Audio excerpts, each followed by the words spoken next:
So today we are revising electric charges and electric fields, and as you suggested, we are only going to cover the mathematical expressions of quantities or equations or important laws. Okay. Okay. So the first mathematical operation that appears in this chapter is in additivity of charges. Okay. Additivity of charges basically tells us that charges are scalars, so you can add them very much like numbers. Okay. So suppose I have n charges. Okay, suppose I have n charges located in a body somewhere. This is q1, this is q2, and so on. Okay. And if I ask you what is the net charge on this body, okay, it will be given by algebraically adding all charges including the sign. Okay.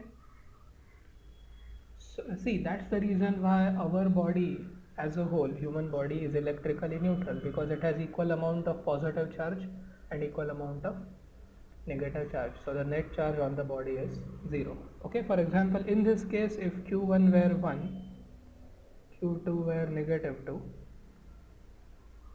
q3 were positive 3, and suppose q4 were negative 5, then net charge would have been 1 minus 2 plus 3 minus 5.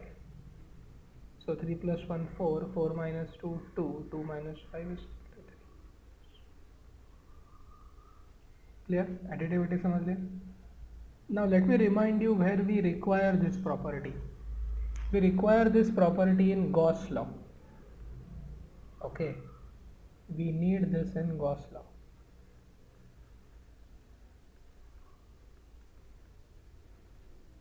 Because in the Gauss law, the net electric flux through any closed surface is directly proportional to the charges enclosed. Okay, and if they are point charges, we have to apply the additivity principle, or property rather, additivity property, to find out net charge enclosed in the or by the body or the Gaussian surface. That's additivity. Okay. Second is quantization of charge. Okay. The equation associated with quantization of charge is given by Q equal to NE. Okay, Q equal to NE, where N is any integer. Okay, so charge is not a continuous distribution like a field. Okay, it is quantized. What does it mean? The smallest value of charge is known.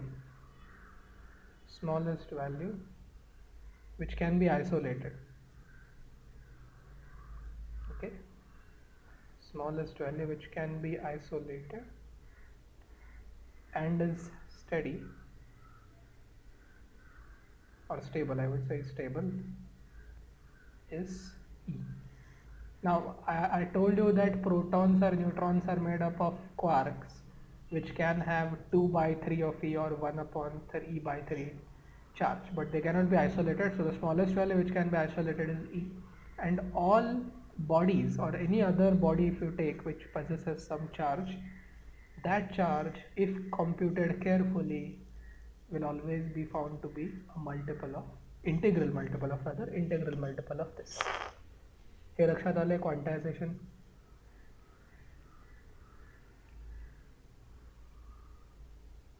Okay, so any transfer of charge that takes place between two bodies or any exchange, that exchange will also be, the amount of charge which is exchanged is also an integral multiple of E. Okay, but why do we ignore quantization of charge and consider charge to be continuously distributed? Because the number, this number is generally so large. We have, if you remember, we had talked about some grams of water. I think 1 gram. We had calculated the number of protons and therefore the number of charge. Okay, that or the amount of charge, but that was huge, so we couldn't just consider charge to be continuously distributed. But nonetheless, quantization is an important property. Okay, next, Coulomb's law. What is Coulomb's law? Oh, just sanga. आठवता है? Okay, what is the situation? 2 point charges. two point charges, say Q1 and Q2. Yes, Sanga. Ata.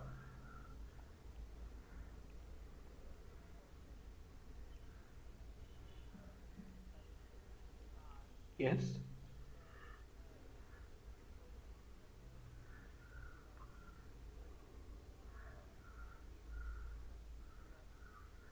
By R squared. It is an inverse square law. Okay, and the force acts along the line joining the two charges. Okay, if the charges are of the same nature, let me show that, then the force on Q2 due to Q1 will be repulsive, and the force on Q1 due to Q2 will also be repulsive. Okay, so on charge 1, so I will call this F12 and I will call this F21. Okay, now in scalar form, what is the force F12? 1 upon 4 pi epsilon naught Q1 Q2 upon R squared, where R is the separation distance between the two charges. Okay, and what is the direction?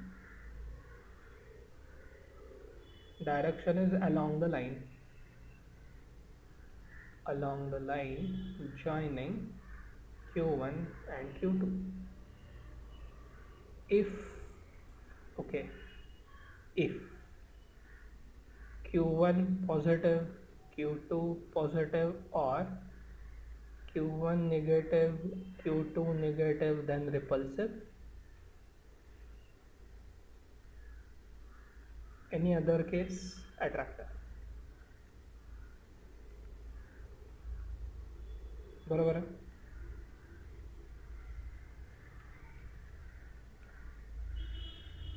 समजलाय Coulomb's law?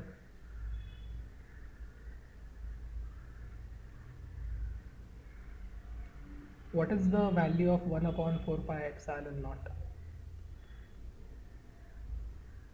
Yes.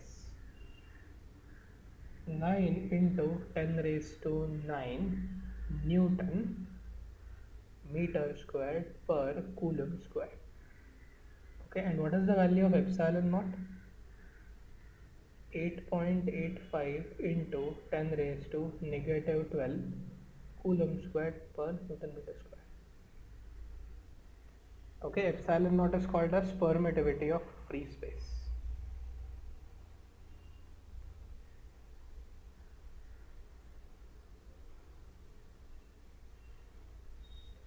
Okay, it basically tells how strong can an electric field be of a charge. Okay, if you place it in some other medium, then the charges in that medium will affect the electric field. Okay, and its value will be different. Okay, so that's Coulomb's law, and now let us go on to superposition. Okay, superposition principle of what? Okay, superposition principle in finding force, net force on a charge due to multiple charges. Okay, this has been verified experimentally.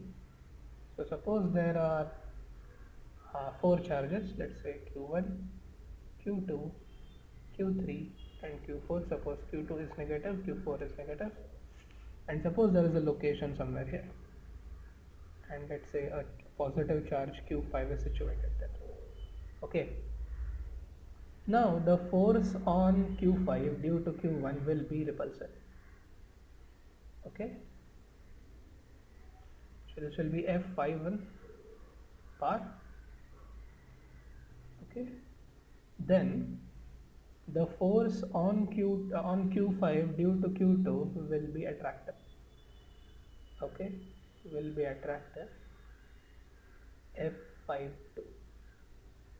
Okay, then the force on Q5 due to Q3 will be repulsive. Now it will depend on the product of the forces, product of the charges, as well as the distance between the two charges. Okay, so this is F53. Okay, and let's say this is negative, sorry, Q5 on Q5 the charge due to Q4 will be at that. Okay, F4, sorry, F5. And then the net force on Q5 will be addition of the four, vector addition of the four forces. Okay, so F net on Q5 will be F5 1 bar plus F5 2 bar plus F5 3 bar plus F5 4 bar. Okay, हे समजलं तुम्हाला superposition principal.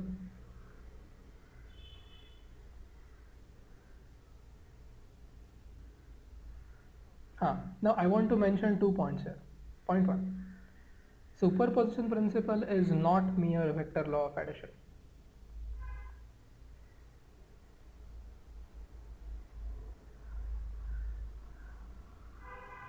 Okay, it is not merely a law of vector addition or a consequence of law of vector addition.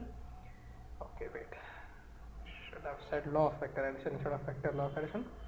Not merely law of vector addition. Law of vector addition.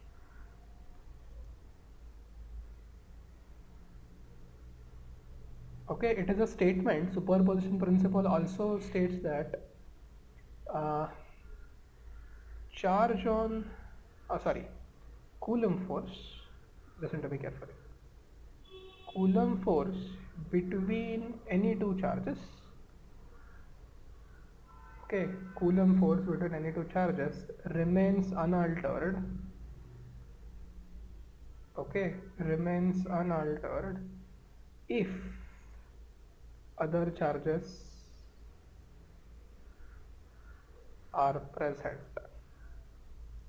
or absent.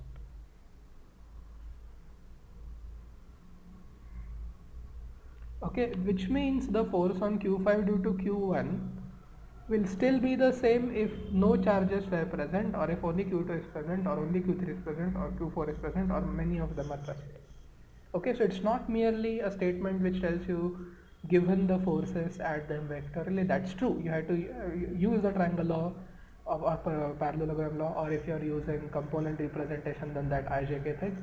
But it is also telling you that Coulomb's law just tells us what to do when we have two charges, 2-point charges.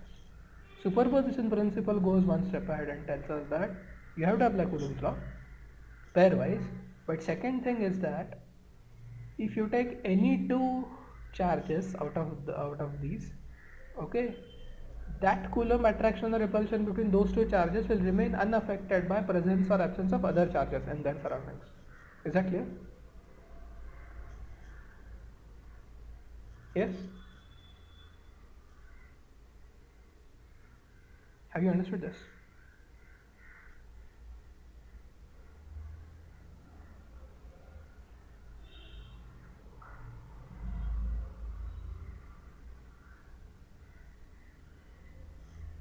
Hello,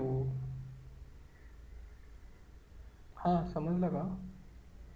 हाँ, so it's not like two people interacting with each other and they are discussing something and a third person comes and suddenly the subject of conversation changes. It's not that. Okay, for charges it's still the same. Alright. Okay, that's superposition principle. Let's now talk about an important concept, and that is electric field.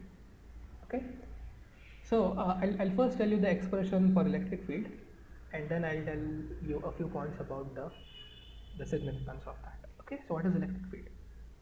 Electric field E bar at a point, let's say this point, okay, is given by 1 by 4 pi epsilon naught Q divided by R squared R cap, where R cap is a unit vector in that direction. Okay, R cap is a unit vector in that direction, and R is the distance between the charge and the point where you are interested in determining the electric field. So this distance is R. For example, suppose charge Q is 3 microcoulomb at origin.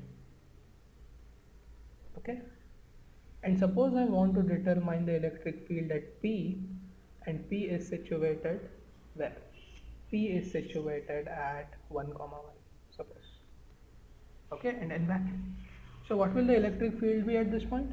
Electric field will be 1 upon 4 pi epsilon naught 3 microcoulomb divided by, how far will P be from the charge at origin? It will be root 2, so it will be 2 square r cap, so it will be I cap plus j cap by root 2. Okay, because it is a unit vector, so r cap in this case will be I plus j by root 2. Okay, so finally what will the value be? 1 upon 4 pi epsilon naught will be 9 into 10 raised to 9. Okay, so it will be 27 into 10 raised to 9 and minus 6 divided by 2 root 2 I plus j. Can simplify it further, but let me keep it as it is. So what will the value be? 27 by 2 root 2 I plus j kilo Newton per coulomb. Have you understood this?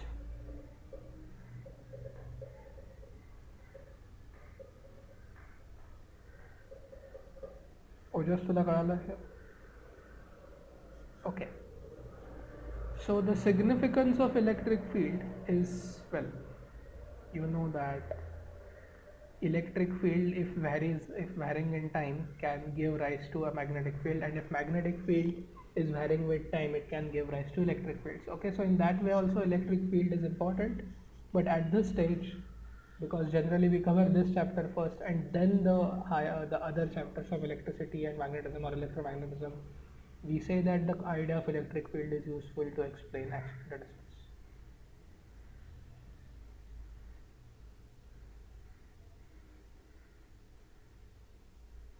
Okay, to explain action at a distance, that means to explain the action without any material contact between the two charges. Okay, to explain action at a distance, we say a charged capital Q here will create its own electric field surrounding itself, and then whenever any charge is brought in the field of this Q, if it is strong enough, it can also affect or influence or stamp its influence on the other charges. Okay, so that is electric field. You also know that electric field is important. We have used it to explain polarization, or in general it is an integral part of an electromagnetic wave, and therefore we can also say that it is useful in transport of energy. In transport of energy and momentum. Okay, it's not just a mathematical construct. Say we call electromagnetic waves, or refer electromagnetic waves, I should say. Refer electromagnetic waves. ठीक है, कळालं electric field due to a point charge. ठीक है, पुढे जाऊयात. Let's now talk about superposition and electric field.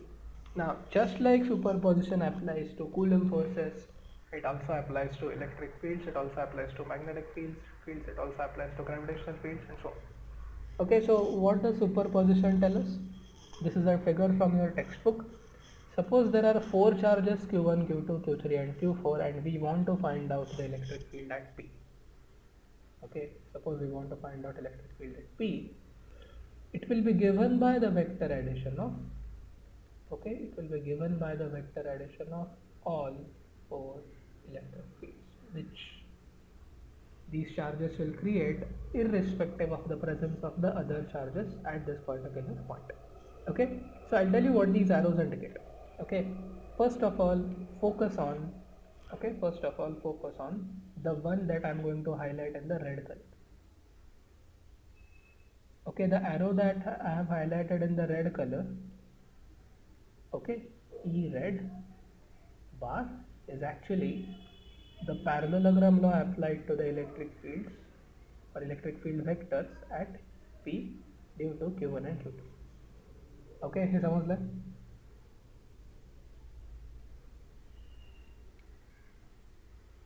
Okay, now I will highlight this in pink color.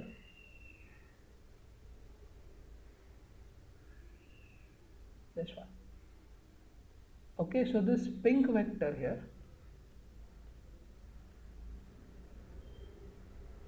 whatever the spelling is, it will be E1 bar plus E2 bar, that is our red vector, plus E3 bar. Again, they have applied parallelogram law of vector addition. You can see the parallelogram here.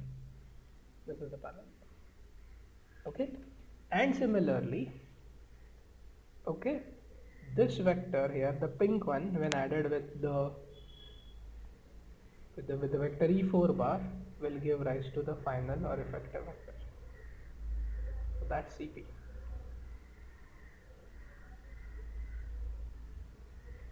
So EP is equal to E pink, which is E1 plus E2 plus E3,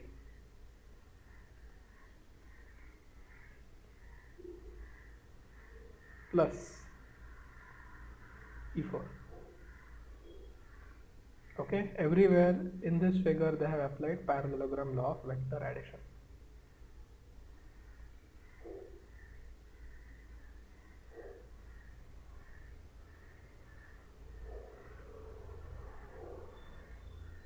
ठीक है, कळलं है superposition.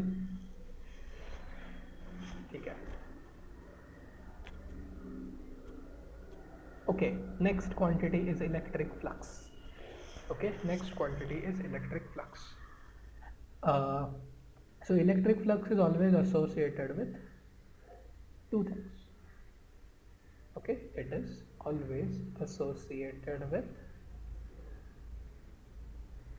electric field E bar in some region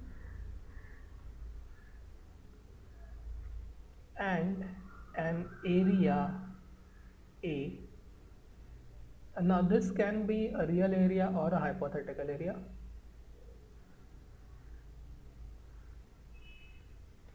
In that region. Okay, so the electric flux definition, phi E. Okay, if electric field is uniform and if area is flat, then it is simply E bar dot E bar. If E bar is uniform and area is flat. Okay, let me give you an example. For example, say E bar is 3 Newton per Coulomb K cap and A bar is the vector, area vector occupying 0 0 1 0 1 1 and 0. Okay, so A bar will then be what? 1 K cap. It will be this area. It will be a square area like this. This is 1 0, this is 1 1, this is 0 1 and so on. Right, so this is 1. So flux through this will be 3 Newton per Coulomb K cap dot 1 K cap area vector, so that will just be 3 Newton meter square per Coulomb. Okay, that is electric flux if the area is flat. If area is not flat, okay, say it is curved, then flux of electric field through that area is integral of E bar dot dA bar. In your book they have avoided this integral notation, but in the Maxwell's electromagnetic equations you have the electric flux in the form of this. Okay, is that clear? Electric flux makes its appearance in Gauss law and it also makes its appearance in Which law? Or just do you remember which other law uses electric flux?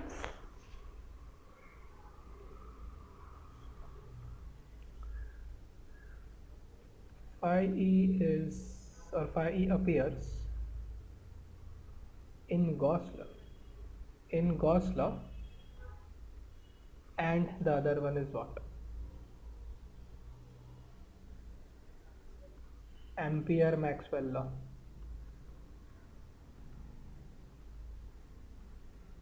Okay, if you, yeah, exactly. No. Gauss law is one of the four electromagnetic, one of the four Maxwell's electromagnetic equations. Okay, if you recall displacement current, okay, the existence of current in between, hypothetical current in between plates of capacitor when it is charging or it is discharging, that is because of electric flux increasing during the charging and decreasing during the uh, discharging of the capacitor. In that case, we have to consider an additional quantity, if you remember, epsilon naught d phi e by dt, in addition to the actual current. That quantity is basically the derivative of electric flux. We call that as displacement current. What that? Yes. So it appears, electric flux appears in Gauss law and Ampere Maxwell law. Okay. In the context of displacement current.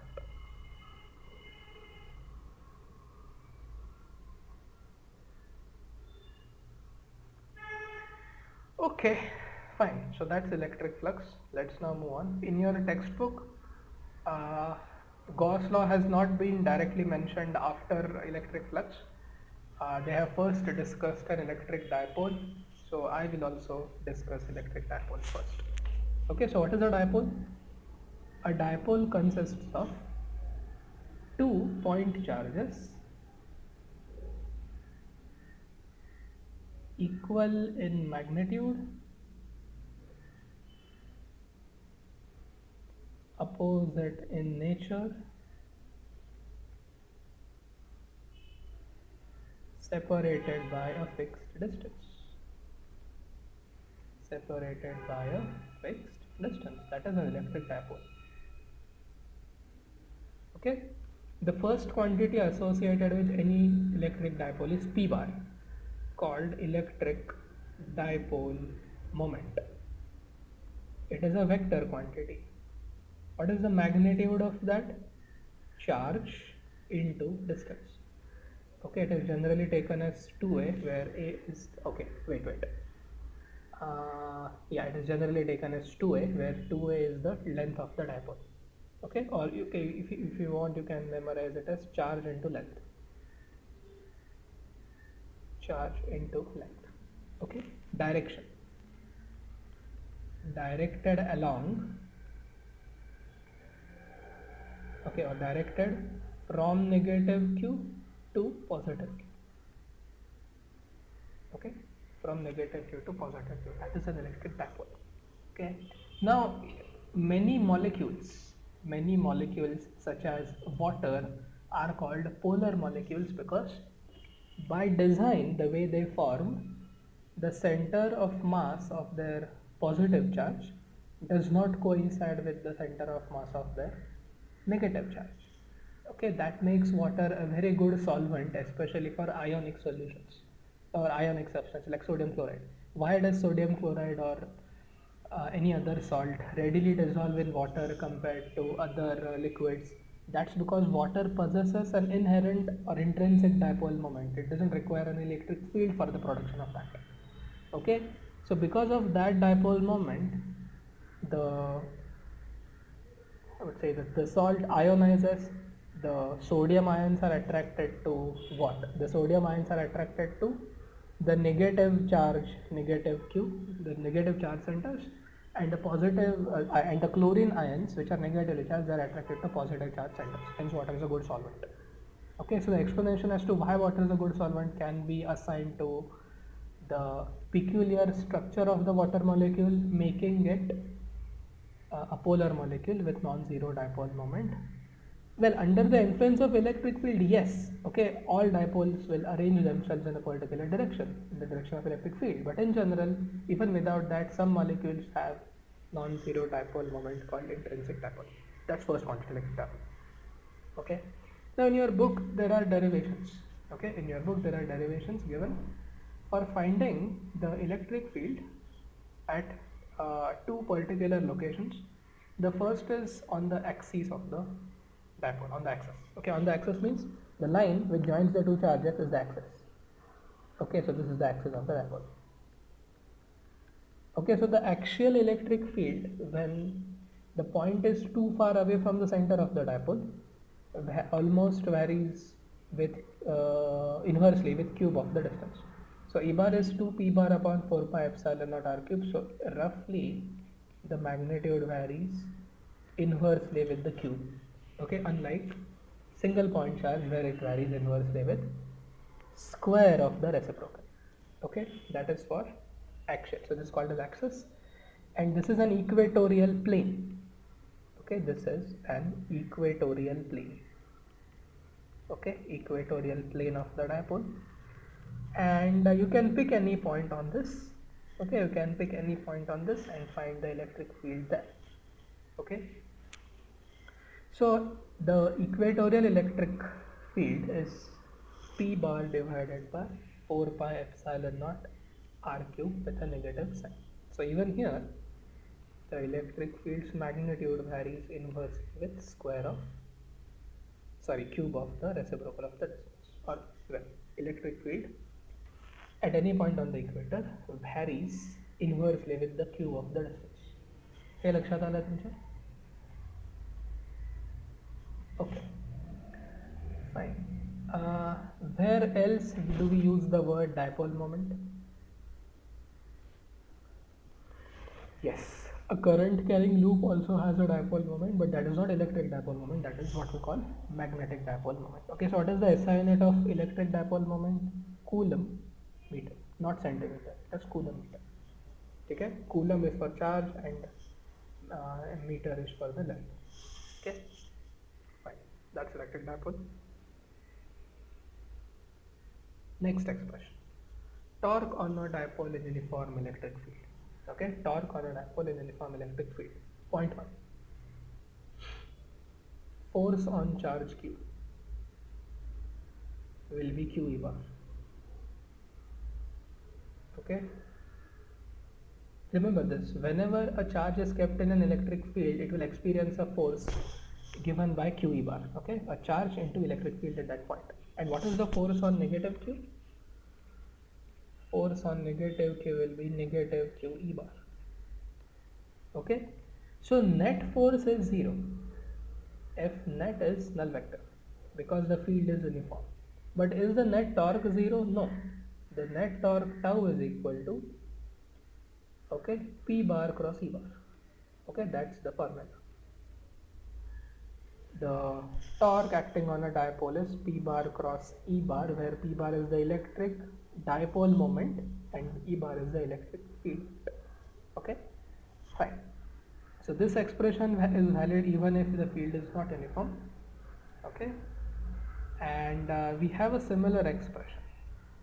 Okay, we have a similar expression for what? For a current carrying loop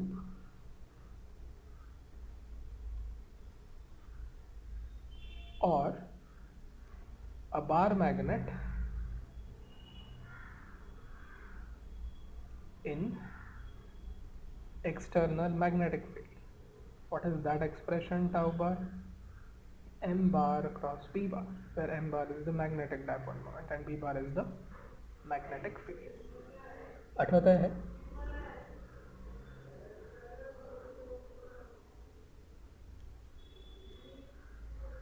Yes. Okay, next we've got continuous charge distributions. Okay, continuous charge distributions. I'll make a few important points here. Point 1, fundamentally charge is a discrete quantity. Fundamentally charge is a discrete quantity. Okay, charge is a discrete quantity, we say it is quantized. But then how can we talk about continuous charge distributions? Okay, uh, we use continuous charge distributions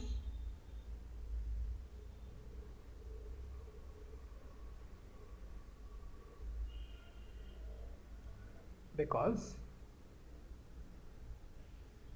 the quantum of charge is extremely small, number one. Okay, quantum means the smallest available charge, it can be separated. Okay, the quantum of charge is extremely small, and what, even a 1 millimeter squared area will have large number, or extremely large number, I would say, extremely large number of point charges or electrons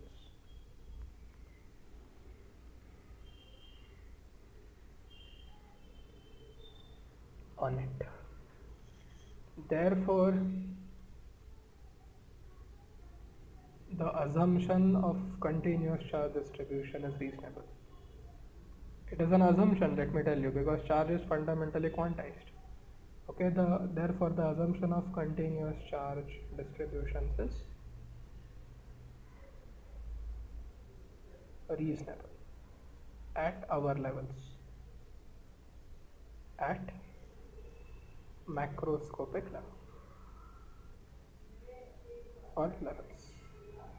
Okay, fine. So we have three types of charge densities: the linear charge density,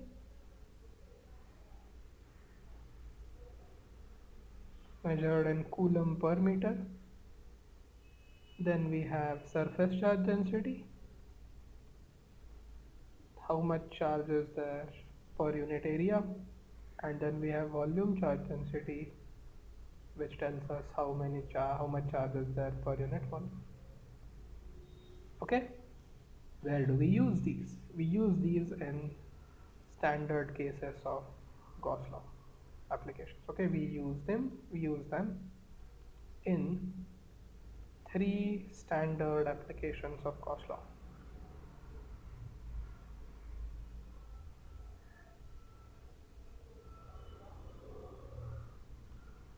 So let's move towards Gauss law. Okay, Gauss law. What are the requirements of Gauss law? Electric field in a region. Requirements.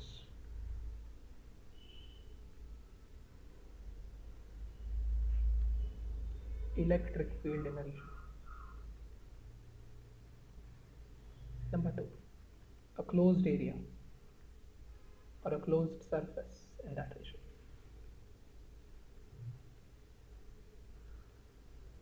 Okay, so here the word closed is to be noticed, it should be emphasized.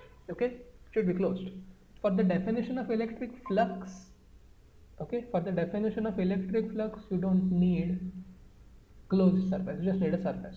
Okay, but when it is a closed surface, then you can apply Gauss law to it.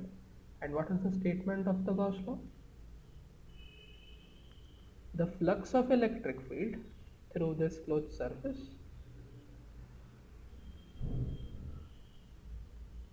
is directly proportional to the charge enclosed by the surface. This is where we use additivity of charges. Okay, and if everything is in vacuum, then the electric flux is Q enclosed divided by epsilon naught. So permittivity is also the reciprocal of the constant of proportionality in the Gauss law on the enclosed charge side. Have you understood Gauss law?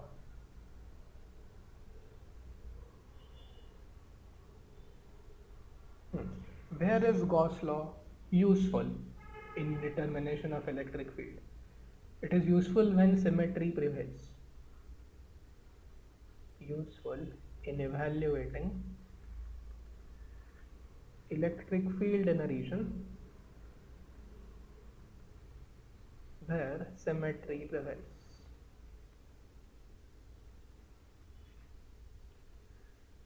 Could we can make use of symmetry to extract the electric field outside the integral sign, otherwise it is impossible to do. Okay, so let us see the applications of Gauss law. Application number 1, linear charge density. Field due to a uniform line charge. Okay, so here lambda is the linear density. It is in coulomb per meter. It is an infinitely long rod, we can say. But please remember this: although this is an infinitely long rod or a line carrying charges, the charges are not flowing. This is an electrostatic condition. The charges are still there. Okay, so they don't move. So this is not going to produce any magnetic field of its own. Okay, so what is the electric field? Let's say we desire to calculate the electric field at a point which is r units away from the axis of the charge. Then we build a Gaussian surface, which is a cylindrical Gaussian surface, and we make arguments to argue or to conclude that the electric field is radial. Okay, electric field is radial.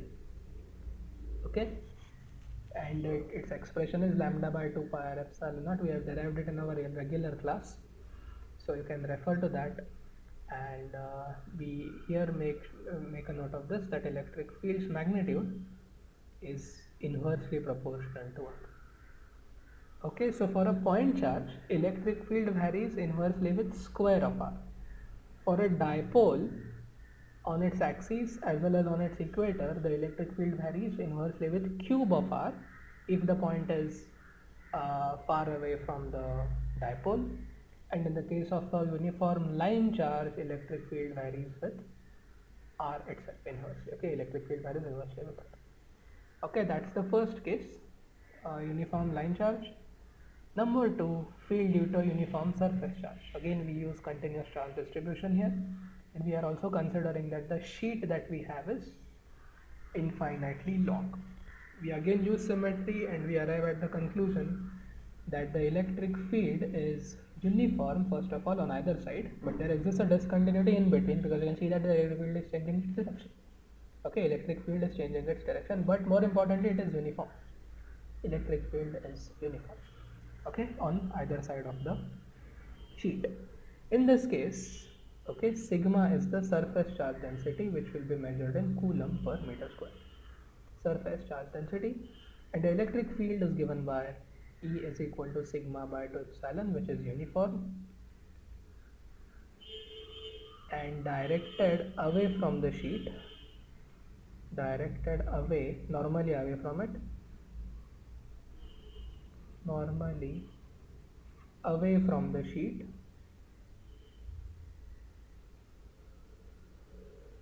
if sigma is positive. If sigma is negative, then it will be directed towards the sheet. Okay, there is one more point. Where do we use this expression? We use this in developing an expression for a parallel plate capacitor.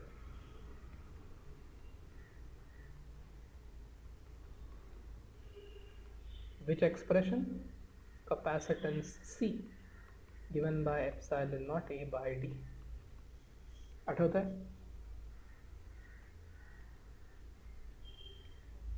Yes.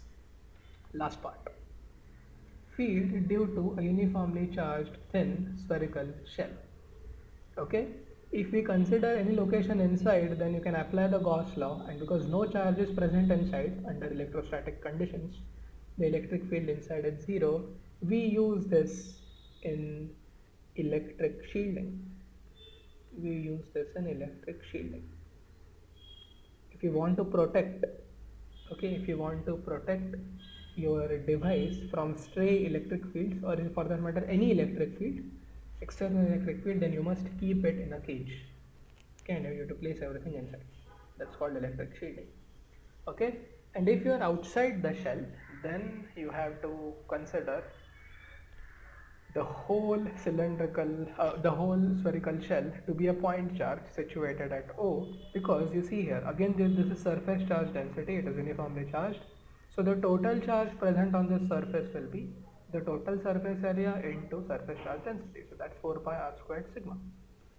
Okay, so this charge can be considered as a point charge.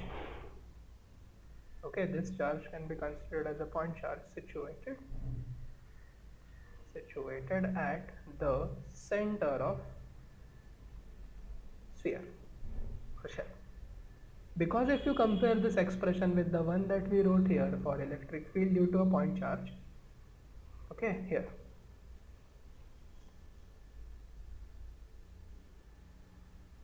you will find that both the expressions match, they tally with each other. See, 1 upon 4 pi epsilon naught q by r squared in magnitude. So this expression, if matches with this one, forces us to conclude that if we want to determine electric field at any point outside a thin spherical shell which is uniformly charged, the whole charge that is present on the surface of the sphere can be considered to be a point charge present at the origin itself, or at the center of the spherical shell.